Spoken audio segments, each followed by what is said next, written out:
Yeah, so first of all, pay is extremely important to make the job a good job. If you can't get paid enough to have agency in your life, nothing else really matters, right? So pay is extremely important, but it's one component of the system. So when it comes to pay, when we work with companies that are stuck in this vicious cycle, we encourage them to raise pay as much as possible, as early as possible in their journey.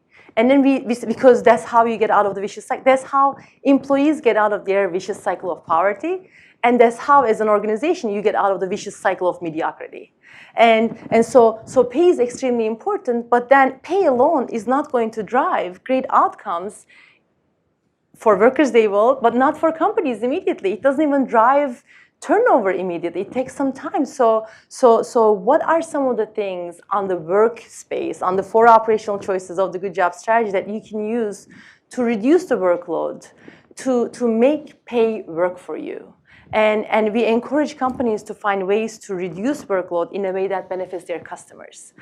So raise pay as early as possible, but don't think about pay in isolation.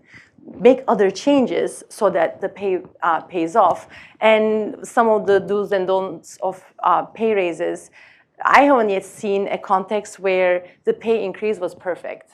Like, no one complained. It was so easy to do it. I mean, there are also, we are humans, we care about fairness, right? We all care about fairness. And compression is a real issue. So I can guarantee that when you raise pay, you will make mistakes. But the big recommendation is always explain the why and involve the people in making decisions. So those are some of the things related to pay.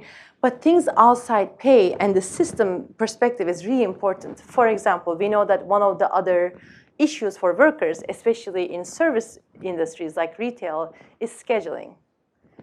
Workers tend to get their schedules 1 or 2 weeks in advance, and their schedules, their hours change all the time. So creating consistency, creating predictability, giving them enough hours is a very important thing for workers. But creating those schedules require the workload to be stable.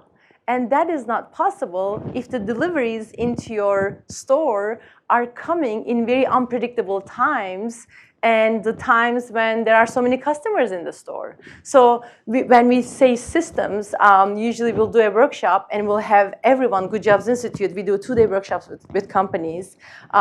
We will have people from logistics, from merchandising, from finance, from store operations, all together, and we say, okay, let's focus on deliveries.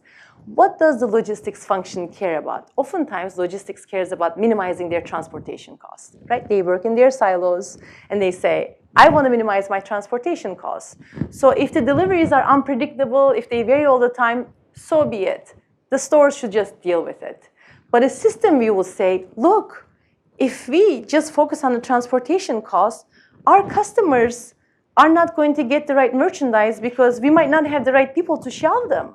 Right? Think in terms of customers. Our workers will have unstable schedules. It means that the turnover is going to be so much higher so that we won't be able to serve our customers. And this will have an effect on our business. So the system view is thinking about how does this affect the customer? How does this affect the worker and the work that they do?